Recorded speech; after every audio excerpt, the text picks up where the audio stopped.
mais um novo episódio da nossa série Mama Atual. Hoje contamos com a doutora Larissa Sumódio, que vai falar para a gente sobre reconstrução mamária no câncer de mama. Muito obrigada, doutora Larissa, por ter aceitado o nosso convite. Um grande prazer tê-la com a gente aqui. Eu que agradeço a Camila e a Tânia, é um prazer muito grande poder receber um convite desse e poder falar sobre reconstrução de mama, que é um tema que eu venho me dedicando, né, há quase 10 anos que eu terminei minha formação em cirurgia plástica, me interesso, gosto muito, então é um prazer muito grande. Obrigada. Obrigada, doutora Larissa. Para quem não conhece, a doutora Larissa é formada pela Unifesp e nos últimos 10 anos ela tem se especializado cada vez mais na parte de reconstrução mamária. Então vamos lá, eu vou falar um pouquinho então sobre os aspectos gerais, né, da reconstrução de mama. Então falando só sobre o cenário que nós temos hoje, o câncer de mama é o câncer mais prevalente em mulheres, à exceção dos tumorzinhos de pele que não são melanomas. Então tem uma prevalência, uma incidência muito grande ainda. As estimativas do INCA são de mais ou menos 60 mil mulheres novas, casos novos de câncer por ano no país. É uma realidade que tem números muito grandes, é uma realidade que a gente precisa lidar. Então, hoje, já depois de todo o histórico da reconstrução de mama, o padrão ouro é a reconstrução imediata da mama. A reconstrução imediata da mama não interfere no tratamento oncológico, não interfere no segmento, né, do câncer de mama. Então, considerando o impacto psicológico, social e de qualidade de vida, hoje quase que a totalidade das mulheres tem condição clínica e da parte oncológica também de serem submetidas à reconstrução imediata, tá? E não só eu digo reconstrução imediata, mas também a reconstrução em tempo único. Porque a gente precisa lembrar que a mama é um órgão par, né? A maioria das mulheres é acometida unilateralmente pela doença, então se a gente faz a reconstrução em uma mama, a gente precisa entender que tem uma questão de simetria.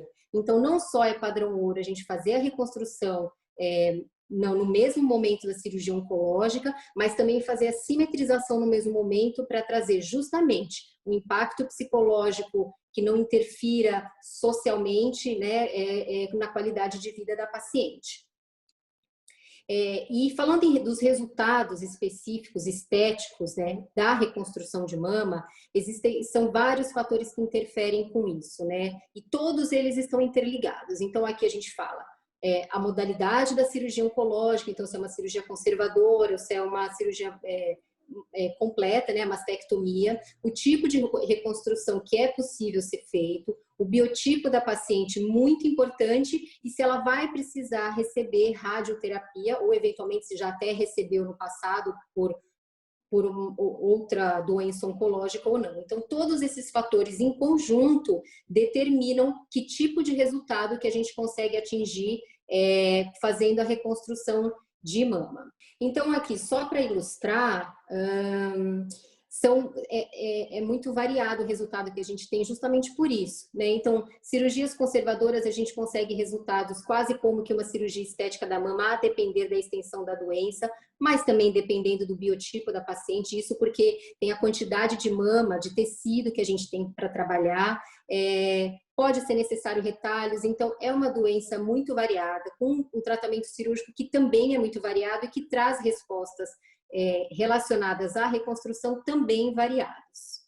Então aqui só para exemplificar como o biotipo pode interferir no nosso resultado. Vocês conseguem imaginar que uma senhora com as mamas tão grandes e tão caídas, a gente espera que a gente tenha um resultado, que a gente use uma técnica diferente do que uma moça tão magrinha com tecido mamário tão escasso. Mas nem por isso significa que a moça magrinha com menos tecido é mais fácil ou menos difícil. É o que eu falei, depende muito da cirurgia oncológica que vai ser realizada, né? Então, só para exemplificar, vocês conseguem imaginar essa moça magrinha com pouco tecido, a gente pode pensar, poxa, é favorável de lidar. Isso depende da cirurgia oncológica. Uma cirurgia oncológica mais agressiva e que, por exemplo, resseque um fragmento de pele como esse, vocês podem imaginar que isso vai fazer falta, né? Então, tudo depende da cirurgia que vai ser feita, do biotipo, da quantidade de tecido mamário que tem para a gente poder programar a cirurgia e entender que tipo de resultado que a gente pode ter. Outro fator que interfere muito no resultado é a adjuvância, em especial eu estou falando aqui da radioterapia, por conta da lesão tecidual que a radioterapia faz, o impacto que isso tem nas reconstruções, tanto com o implante, por conta da contratura capsular, que é o que vocês veem nessas fotos, quanto na cirurgia conservadora. A radioterapia é muito importante para nós, cirurgiões plásticos que fazem reconstrução, e eu vou até falar um pouco disso separado mais para frente, porque é um fator muito, muito importante que determina resultado, que determina complicação e até conduta, tá? Então, falando um pouquinho das cirurgias conservadoras, eu dei um exemplo lá em cima em relação aos biotipos, né? Então, nem só porque a mama é muito grande, muito volumosa, esteticamente até não tão interessante, que significa que vai ser uma reconstrução difícil com resultado pobre. Então, vocês vejam, essa mama teve, a mama direita teve um carcinoma numa posição muito favorável, que é o quadrante inferior, que permitiu que a cirurgia oncológica dela ressecasse um segmento que a gente geralmente resseca numa mamoplastia estética. Então, ela acaba que tem um resultado que a gente entende que não tem um impacto negativo para ela em termos de qualidade de vida, em termos de função, e é uma cirurgia curativa também. Então, aqui a gente fazendo aquela relação entre a cirurgia que vai ser realizada e o biotipo. Cirurgias conservadoras, por exemplo, podem também ter um resultado como esse. Vocês veem que tem uma cicatriz no quadrante superexterno da mama direita, porque precisou ressecar um pouquinho de pele, só que era uma mama um pouquinho tosada, então tinha um pouquinho de pele sobrando. Então também permite um resultado bem aceitável para uma reconstrução de mama. Nas cirurgias conservadoras, é muito importante a gente entender justamente isso. Quanto tecido a gente tem, qual é o tamanho da mama e quanto tecido precisa ser retirado. Isso tanto em relação à pele, quanto em relação ao tecido em si. Então, por exemplo, nessa cirurgia, a foto superior esquerda é o pré-operatório. A paciente tem uma lesão no quadrante inferolateral. Então, vocês veem que como precisou ressecar um segmento de pele, essa pele ia fazer falta. Não era uma mama que tinha grande quantidade de pele sobrando. Então, a gente precisa fazer um retalho de pele para poder levar a pele sem gerar grande deformidade, que é o que vocês veem nesse caso. As fotos inferiores são as fotos de pós-operatório. Então, resumindo em relação às cirurgias conservadoras, o que a gente precisa entender? Primeiro, que todas as cirurgias conservadoras, elas requerem radioterapia adjuvante, né? Muito por conta disso, a gente sempre favorece reconstruções sem implantes nas cirurgias conservadoras, para a gente não ter o ônus de ter uma contratura capsular ou todos os ônus que o implante tem, sendo que a gente vai precisar de radioterapia, sendo que a gente ainda vai ter tecido remanescente, que é um benefício muito grande não ter a necessidade do material aloplástico. Mas muito importante avaliar justamente isso, quantidade de pele e de tecido que vai ser removido, para a gente saber o que a gente tem para trabalhar para poder fazer essa reconstrução e, eventualmente, a simetrização para poder equilibrar as mamas da paciente. Se a gente não faz essa avaliação e faz uma ressecção e não entende que houve uma ressecção maior de tecido, a gente pode levar a deformidade desse tipo. Então, essas duas pacientes fizeram cirurgias conservadoras, sem reconstrução, cirurgias pequenas, mas como eram mamas pequenas previamente, levaram a deformidades, as duas, né? Então, aí a gente consegue entender como essa avaliação de quanto tecido tem, quanto tecido vai ser retirado, como isso é importante na reconstrução das cirurgias conservadoras. Agora, falando um pouco das reconstruções com os retalhos musculares, que mais comumente, eu vou citar aqui apenas o TRAM e o grande dorsal. Então, classicamente, a gente precisa usar os retalhos musculares quando a gente tem grande ressecção de pele que impossibilita a cobertura de qualquer implante, como é esse caso, né? Então, vocês conseguem ver na foto intraoperatório que se a gente fizesse um fechamento primário dessa região e colocasse um implante, ia ter uma deformidade muito grande no polo superior, falta muito tecido, né? Então, vocês conseguem até ver que a quantidade de tecido removido de pele é exatamente depois a quantidade de tecido que ficou do abdômen na mama dessa paciente. E esse é o tipo de resultado que a gente tem com retalhos musculares, nesse caso, o TRAM, que é o retalho do abdômen.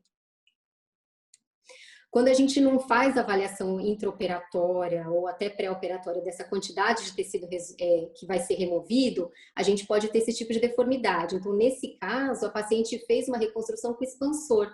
Só que o expansor tem a particularidade que ele não expande o colo superior, ele expande mais o inferior. E o defeito dessa paciente era justamente no colo superior.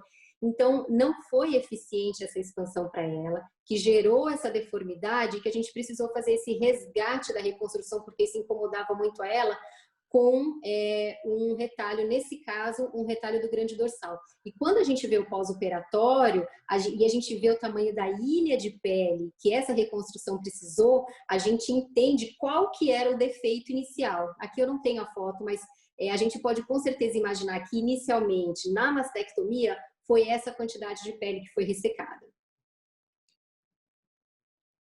Outra indicação para os retalhos musculares são tecidos previamente irradiados. Então, de novo, mais para frente eu falo um pouquinho sobre os tecidos irradiados, mas essa paciente, por exemplo, ela teve um câncer à esquerda 5 anos antes, fez uma cirurgia conservadora que teve um resultado que não se percebe, mas, portanto, fez radioterapia.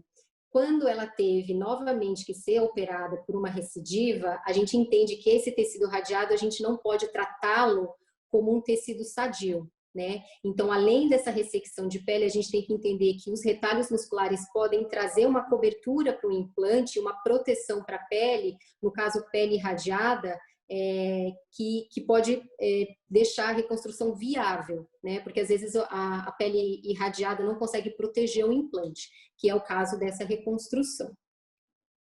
Outra indicação para os retalhos musculares são resgates de reconstrução. Então, a gente que trabalha com reconstrução, a gente sabe que, infelizmente, muitas vezes, ou por infecção, ou por evolução de radioterapia, que a gente não tem um desfecho muito favorável.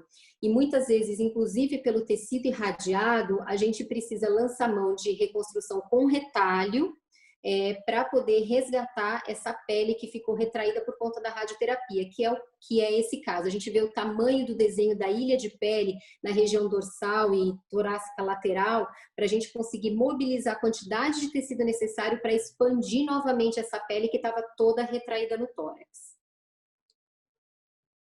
Esse aqui também é um caso de resgate de reconstrução. A gente vê, ela tem uma reconstrução da mama esquerda, mas a gente não pode entender que isso está compatível com o biotipo dela.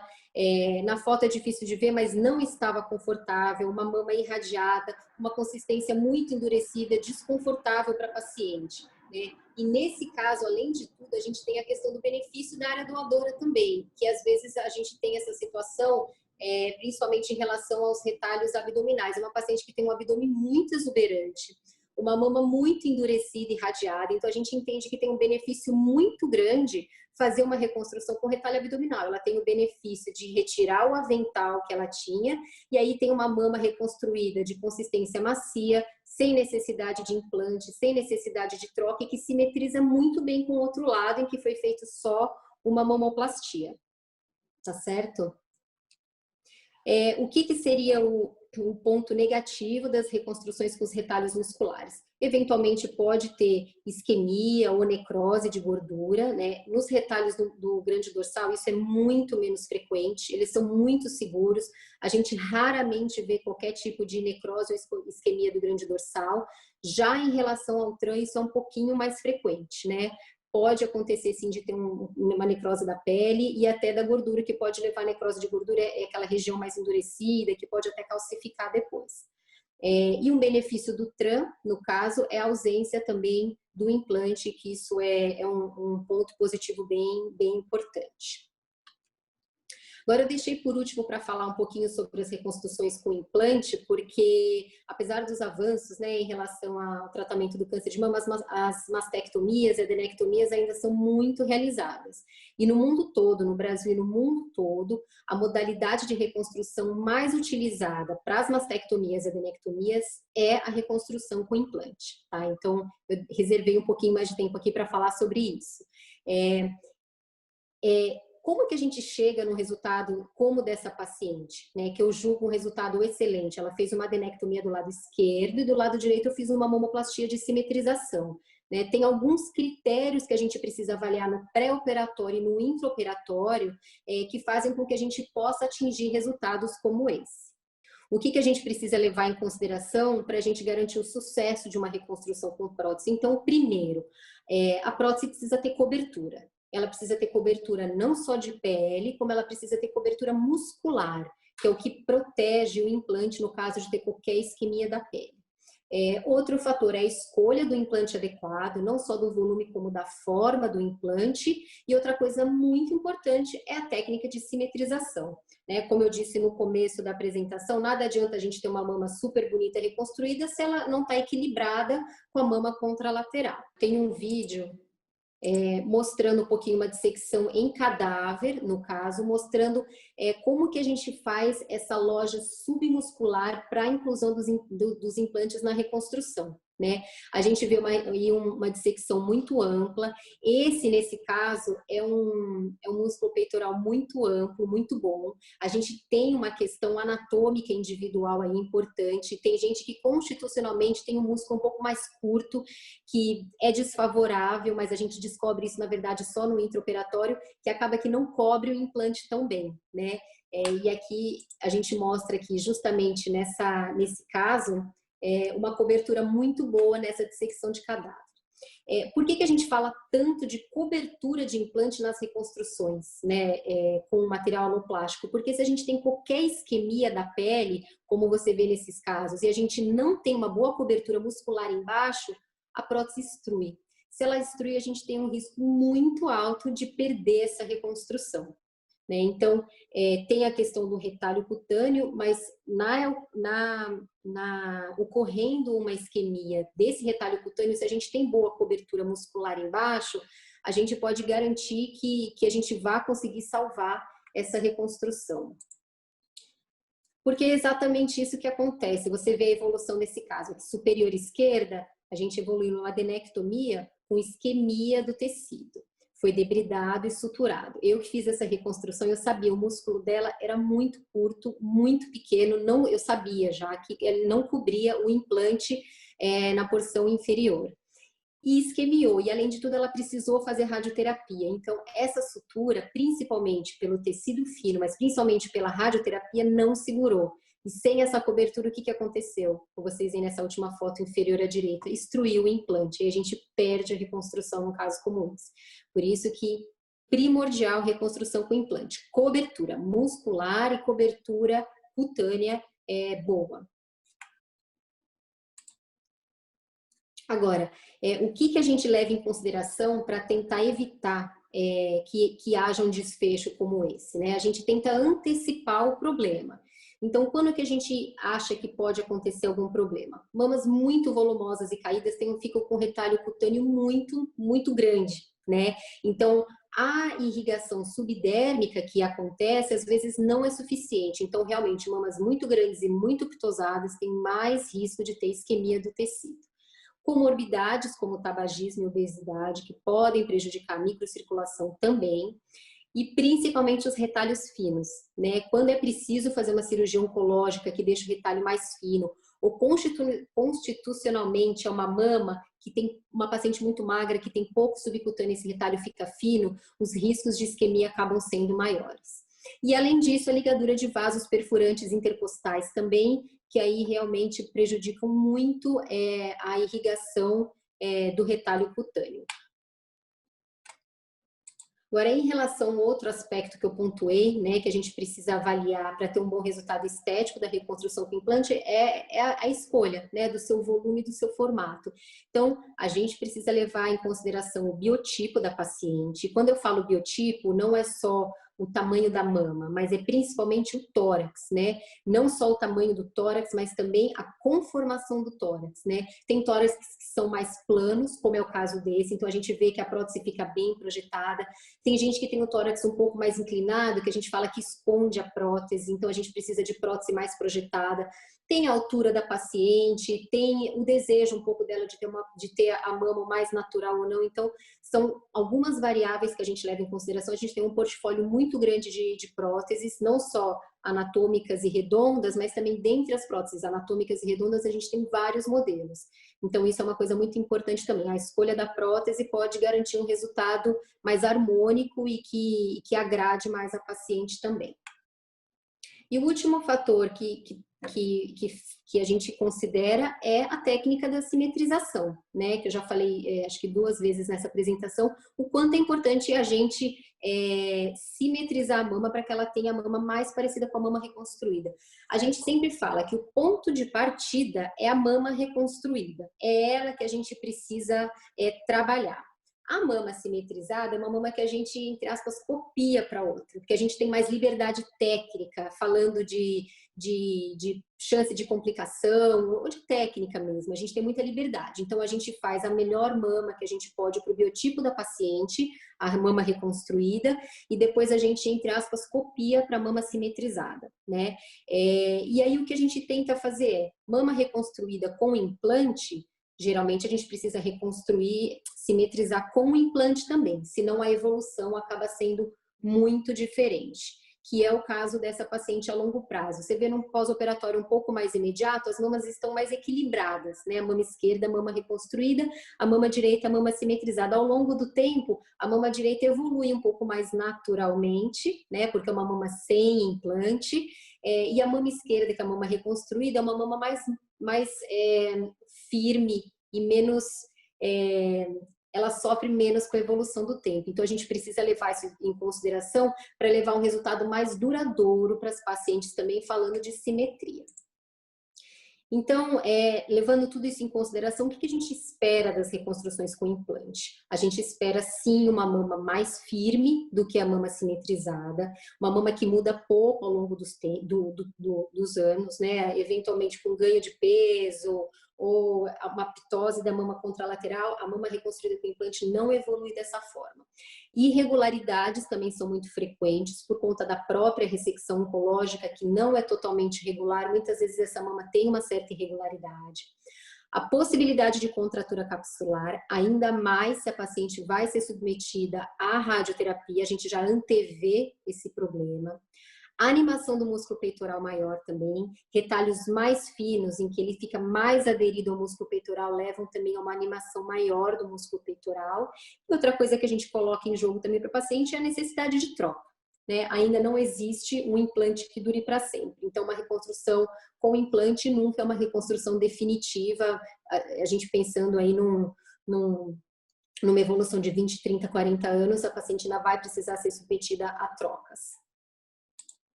E falando justamente dessas questões da mama mais firme, das irregularidades, de contratura, como que a gente contorna esses problemas?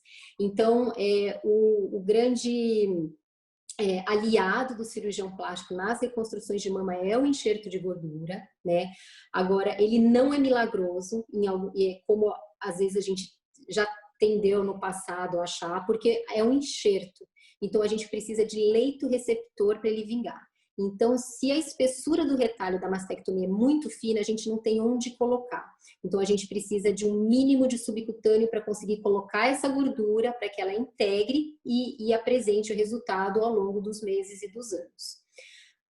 Utilização de matriz dérmica celular é outra coisa que a gente usa para contornar os problemas relacionados ao implante, no caso a contratura capsular e a animação. Essas duas questões são melhoradas ou prevenidas com a utilização de matriz dérmica celular, e a própria capsulotomia, né? Na eventualidade da paciente fazer um segundo tempo com enxerto de gordura, a gente muitas vezes faz uma capsulotomia também para corrigir a contratura capsular, que muitas vezes está associada à radioterapia. Então, mostrando só um pouquinho em relação ao enxerto de gordura, a gente consegue ver nesse vídeo como que ela é feita. Então, a gente percebe que existe um plano para enxertia, né? A gente percebe quando passa a cânula justamente que a gente precisa de no mínimo de uma espessura para que esse enxerto fique, porque você imagina, você injeta esse enxerto e ele não tem plano para ficar, ele vai ficar solto na loja, em contato com a prótese, e ele se perde, certo?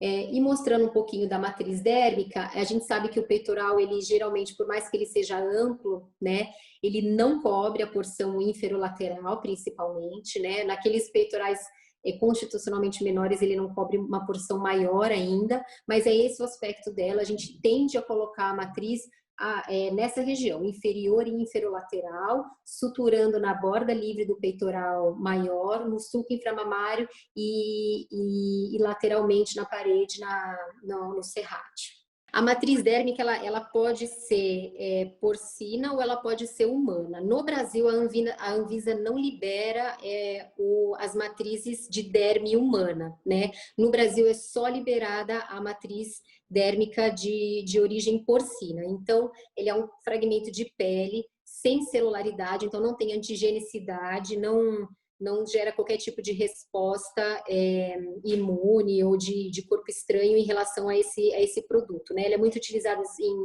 cirurgias abdominais, de correção de diéria, e está totalmente estabelecida já como um aliado nosso na reconstrução de mama, principalmente quando a gente fala em radioterapia. É a grande questão do cirurgião plástico em relação às reconstruções, é lidar com a radioterapia. Um pouquinho só das indicações clássicas, né? Quem são essas pacientes que precisam de radioterapia, né? Então, 100% das pacientes que fazem cirurgia conservadora, como eu tinha comentado, aquelas pacientes que têm algum comprometimento linfonodal, e as pacientes que têm um tumor inicial maior do que 3 centímetros. Então, a princípio, essas são as indicações clássicas. É esse o público que a gente lida quando a gente fala em adjuvância de radioterapia. Então, por que eu falei tanto de radioterapia e reservei um tempinho para falar sobre radioterapia aqui? Porque a pele que é irradiada, não só a pele, o músculo também, eles sofrem com essa radiação e não é um efeito temporário, é um efeito duradouro e que traz consequências, né? Então, o que a gente observa? A gente observa uma pele extremamente inelástica, isquêmica, fibrótica, com uma dificuldade muito grande de cicatrizar, tem um edema crônico também, quando a gente reopera alguém que já fez radioterapia, a gente incisa, sai líquido, porque é uma pele edemaciada, faz retração cicatricial muito fácil. Então, não é uma pele fácil de trabalhar e a gente sempre tenta antever alguns problemas que a gente pode ter decorrentes da radiação para poder justamente prevenir essas questões. Então, só para exemplificar um pouquinho do que a gente observa, né, nas pacientes que fazem radioterapia. Então, retração cicatricial, às vezes difícil de corrigir. Às vezes a gente olha uma mama, como essa mama da direita, e fala, é só colocar um pouquinho de enxerto de gordura que resolve. Às vezes não resolve. A gente libera, coloca o enxerto e mesmo assim a retração continua. É difícil de trabalhar. E aqui, até para ilustrar o que é radioterapia, eu trouxe esses 2 casos para mostrar para vocês a gravidade do que é uma pele irradiada. Essa mama da esquerda foi uma paciente que fez reconstrução de mama, teve a pele irradiada, não morava em São Paulo e retornou para sua cidade, passou um tempo, sentia a pele muito grudada, muito desconforto, aquela coisa endurecida. Foi um profissional que resolveu tratar essa pele. Esse tratamento da pele foi colocar umas ventosas nessa pele. Então, ele colocou umas ventosas na pele com o objetivo de soltar a pele e só de colocar a ventosa na pele, ele necrosou a pele em todos os lugares que ele pôs essas ventosas. Então, só para a gente entender o que é uma pele irradiada, não é brincadeira. E essa mama da direita também foi uma mama que a gente precisou ressuturar, uma pele já irradiada. Ela não cicatriza como a gente espera, principalmente se ela é fina. Então, é uma coisa que a gente não brinca com pele irradiada. E a gente não pode achar que ela se comporta como um tecido sadio, não irradiado, mesmo que tenha se passado 1, 2, 3, 4 anos. Então, assim, resumindo um pouco do que é possível fazer, tanto na reconstrução, vindo um problema e num segundo tempo de reconstrução, eventualmente, a gente vê aqui uma senhora com as mamas bem assimétricas, contratura capsular, irregularidade, a mama com essa contratura que desloca o implante para cima. E o que a gente consegue fazer com uma capsulotomia, um enxerto de gordura, uma simetrização adequada? A gente consegue um resultado bem harmônico.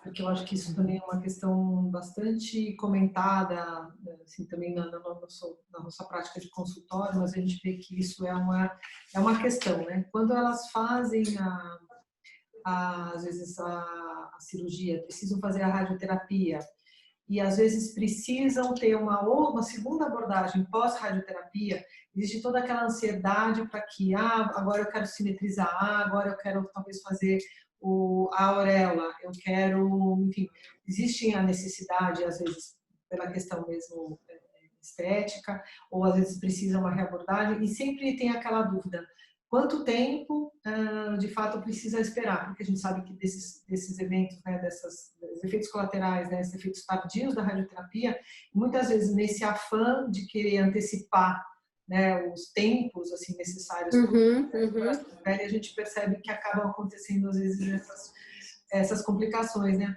Queria que você comentasse um pouquinho a respeito disso.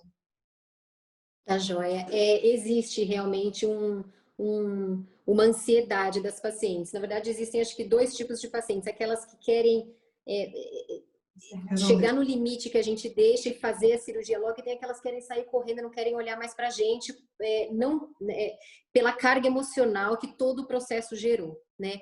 Mas a gente precisa, depois da radioterapia, esperar no mínimo 6 meses para a gente pensar numa nova abordagem, né? Entre 6 meses e 1 ano, na verdade, porque o efeito da radioterapia, além de ser cumulativo, a gente vê um pico aí de fibrose, de efeito com 3, 4 meses. Então, se a gente faz essa cirurgia precoce, a gente pode não só ter alguma complicação no sentido de atraso de cicatrização, mas na verdade a gente pode até perder o resultado, porque vamos supor que a gente vai tratar uma eventual contratura, pode ter uma contratura ainda, mas depois a mama pode mudar ainda depois. Então, existe esse período de acomodação do efeito da radioterapia que a gente precisa esperar.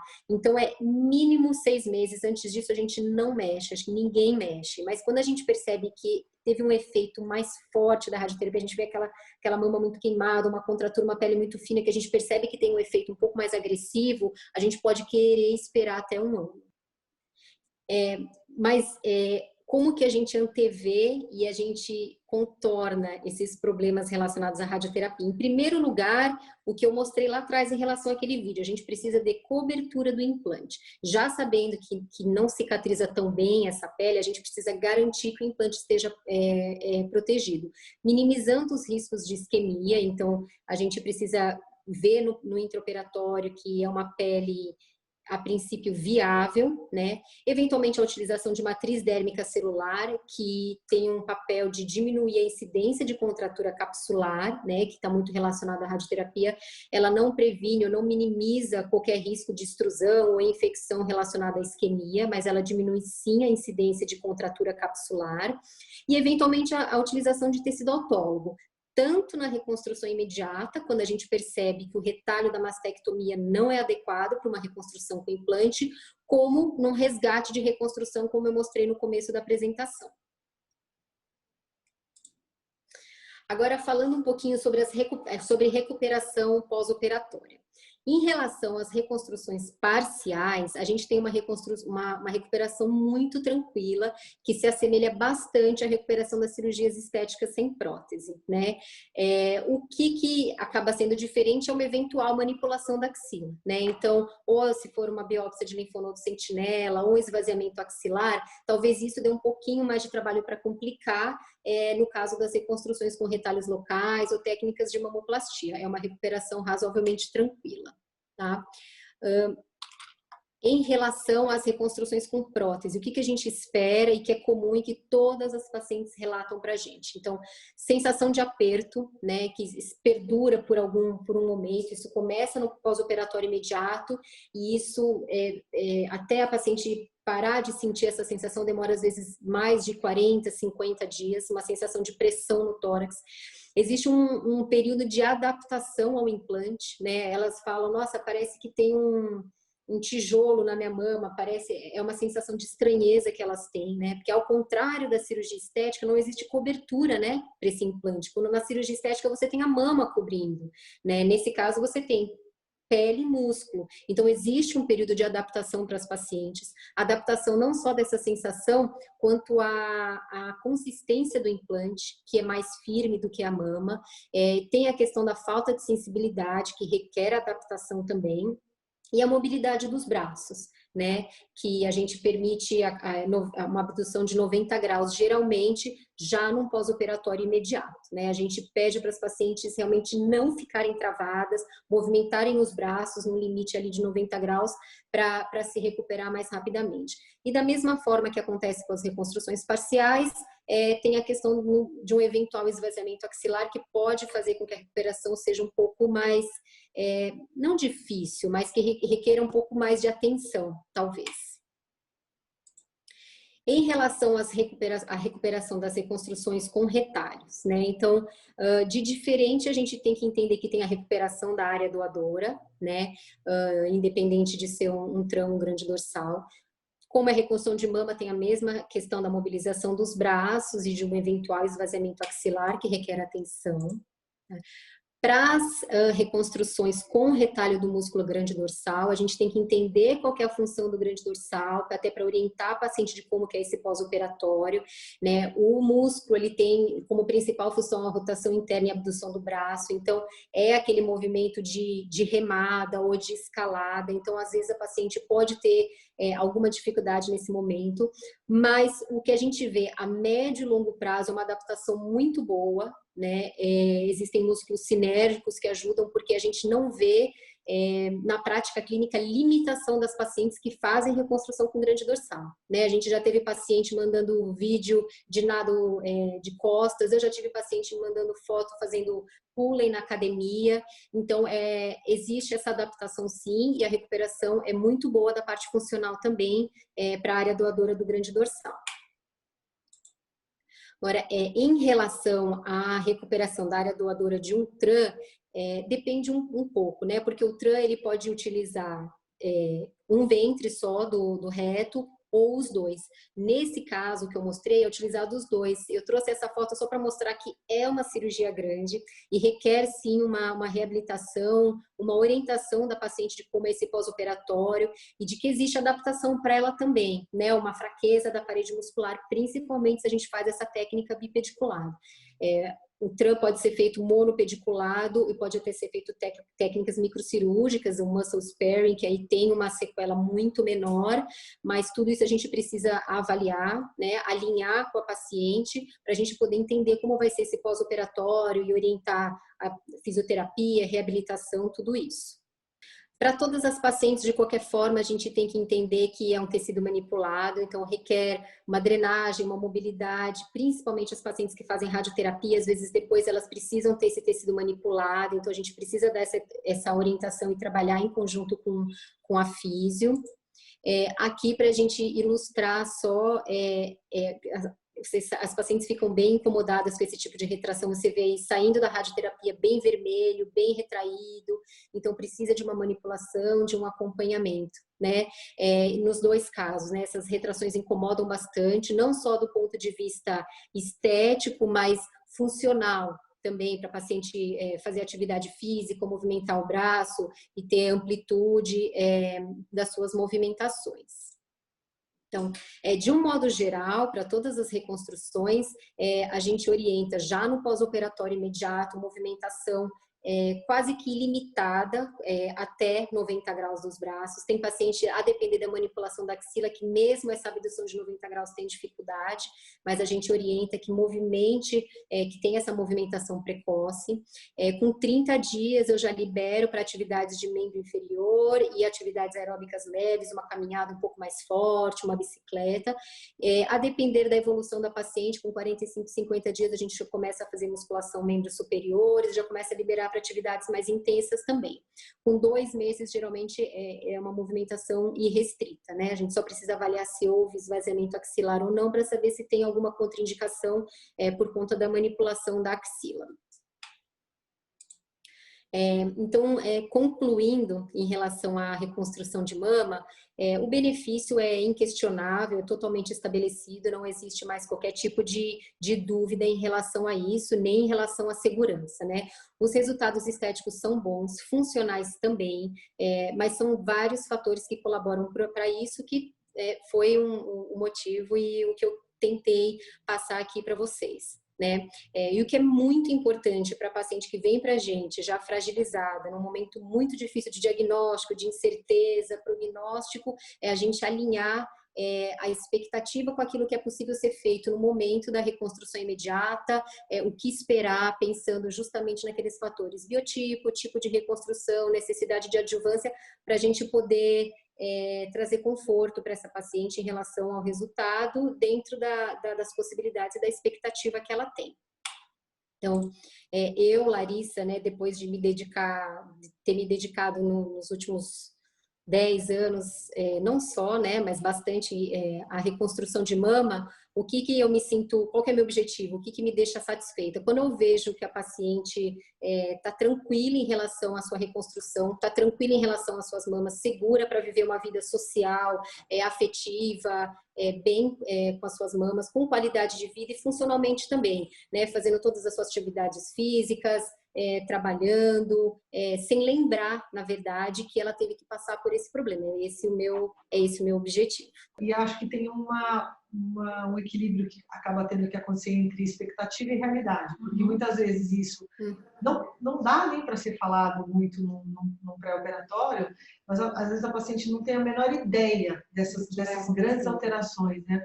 Então, eu acho que às vezes até precisaria um equilíbrio aí nesse sentido de comentar a respeito dessas modificações que elas vão ser, de fato, elas vão acontecer, para que às vezes não tenha tanta discrepância entre realmente a expectativa e depois a realidade do pós-operatório, porque o impacto, né, em termos de autoimagem ou dessa expectativa de, puxa, mas eu não imaginava porque eu tinha prótese antes, porque sempre tem às vezes até isso, né?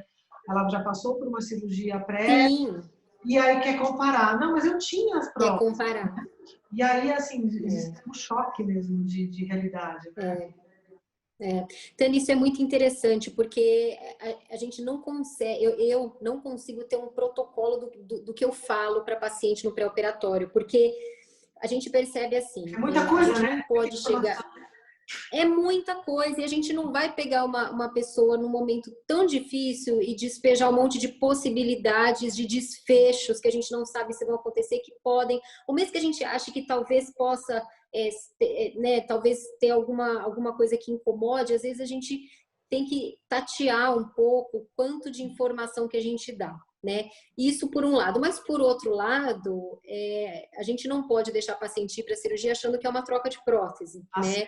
Dificilmente elas acham, mas às vezes tem algumas pacientes têm um pouquinho de dificuldade de entender essa diferença e até o motivo da diferença, que é uma limitação técnica. Né? É uma limitação técnica que a gente tem. Mas sabe o que acontece muitas vezes? Às vezes a gente fala, mas às vezes elas não ouvem. Né? Às vezes... Cai a ficha quando ela vai para fisioterapia. A grande maioria é isso. Vocês têm essa questão de vocês falarem e elas não estarem ouvindo, porque, na verdade, é um bloqueio. Elas mesmas falam, né? Que acontece um bloqueio de audição. E tem outro, acho que esse bloqueio acontece até porque elas não queriam estar ali. Não foi uma opção. Né? Então, elas estavam bem com o que elas... Foi uma imposição. Foi uma imposição. Então, já começou de uma forma que elas não queriam. Então, tudo é mais dificultoso essa situação, né? Elas até brincam que eu comprei a prótese, mas eu não quero levar. Elas falam no consultório isso, sabe? É exatamente isso. Elas não pediram para estar ali, não era o que elas queriam. É claro que tem gente que fala, eu sempre pensei em fazer uma plástica, nunca tive coragem. Tem gente que fala, jamais mexeria na minha mama, agora foi uma situação imposta. Então, é muito difícil a gente conseguir tatear no consultório o quanto a gente fala e a gente perceber se essa informação está chegando. Né? E tem coisa que a gente consegue contornar, tem coisa que não... Tem paciente que percebe e até brinca, fala, nossa, mas vocês falam tudo parcelado, né? Cada hora vem uma notícia de alguma coisa, mas às vezes a gente faz isso até conscientemente porque a gente percebe que tem coisa que precisa ser falada, tem perfil de paciente que você precisa chegar e mostrar realmente que aquilo não é brincadeira, que não é uma cirurgia estética, que a gente precisa entender qual é a limitação da técnica, ou qual não é, o que esperar. E tem paciente que a gente percebe já que é assim, não precisa falar nada. Elas estão ali em confiança para serem tratadas e sabem que o que for possível vai ser feito. Então, depende muito do perfil da paciente e demanda, assim, muita experiência, sabe? Cada ano que passa, a gente percebe que a gente consegue lidar um pouquinho melhor com todas essas nuances. Muito bom. Muito bom, muito bom. Tem mais alguma pergunta? Não, As minhas já foram também. Foi excelente. Eu acho que deu assim, Super. muito bem. Esse panorama mesmo das reconstruções e como hoje a gente tem uma série de possibilidades, né, que tem um resultado estético, além, né, que a gente, claro, a gente tem a questão da cura, mas de fato a gente, né, vocês conseguem oferecer para os pacientes uma qualidade, né, uma qualidade realmente de resultado que é fantástico. E a gente quis muito compartilhar isso. Ai, que bom. Fico feliz. Espero que tenha esclarecido, ajudado e enriquecido aí o conhecimento de vocês. Muito bom. Muito obrigada, doutora Obrigada, Larissa. viu? Eu que agradeço.